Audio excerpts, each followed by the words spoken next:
Is it possible for the Game Master to run a session with lots of combat and never pick up the dice? Is it possible to guarantee that your rolls have zero chance of bias and that you will never have a long string of rolls that favor either you or the players? Let's find out.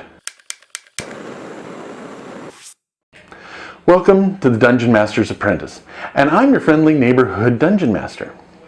Here at the Dungeon Master's Apprentice, we work on creating the Cursed, a unique campaign world, and we talk about how to have a great gaming session at your table.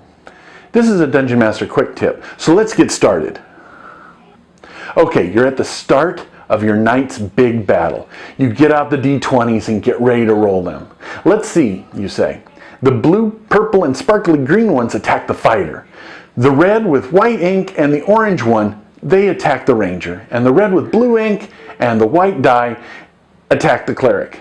Then you roll the dice and spread them out across the table. Hey, the red die with the white ink. Who is that attacking again? It rolled a crit. Or, the party is walking down a long, dark corridor. Up ahead, on the left, is a secret door. You grab a d20 and start rolling perception checks. They all fail. The players, on the other hand, of course, see and hear you rolling. Hey guys, I think there's something up ahead. The solution for both of these problems is a pre-rolled dice table. But if you just roll dice a lot of times and write them down, or let your computer do it, there's a couple of problems. First, randomized numbers from a computer are rarely random. And the same can go for normal rolling of dice. They can weigh heavily to either side, making a small encounter deadly or make a big boss fight easy. The fix for this is to use a system called stacking. If you look at all the possible rolls on a single die, like the d20, you got the 1 through the 20, so 20 possible sides. Then randomly mix them up, i.e. shuffle them, you would have a stack of 1 and a simple 5% chance for any number. Well, for the first number. Then, as you go along, marking off each number by number, the percentage chance of getting each successive number is greater.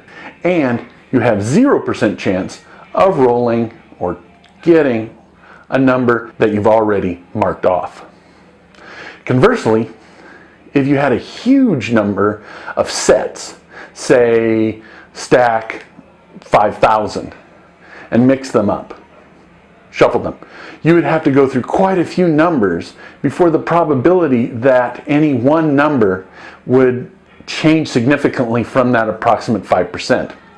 And the possibility of having a bad run of numbers that could damage the gameplay is nearly the same as if you just rolled the dice originally.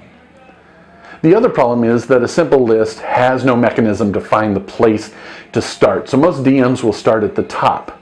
The issue with that is the DM can affect the randomness of the encounter, knowing how the rolls, the first 10 or so, are going to go, or he just cherry picks a starting spot. With 5 sets of number, i.e. a stack of 5 arranged in a 10 by 10 grid pattern, you can roll 2 d10s, or just pick a random number between 1 and 100, and get a random starting place. Now, over the next 100 rows, you'll move through every number 5 times. Enough that you can have a good run or a bad run of rolls, but not enough that it won't even out. Because in the end, at the end of 100 rolls, you have a perfectly balanced die. And of course, this doesn't apply just for d20s. So look at the links below to download the PNGs from my Google Drive. And with these files, you will not need to roll any dice at your next game night. I hope you enjoyed this take on a dice table, because I have used these in many of my previous campaigns and I plan on using them again in the Cursed campaign. So if you did, please hit the like button, and of course any suggestions you have would be greatly appreciated, so don't forget to leave a comment. I hope you come back for the next installments where I continue fleshing out my campaign world, and we also discuss other Dungeon Mastery related topics. If you're enjoying this journey with me, then please consider subscribing to this channel. If you do, don't forget to click the bell icon to get notified every time new content is posted. Until then, adventure on!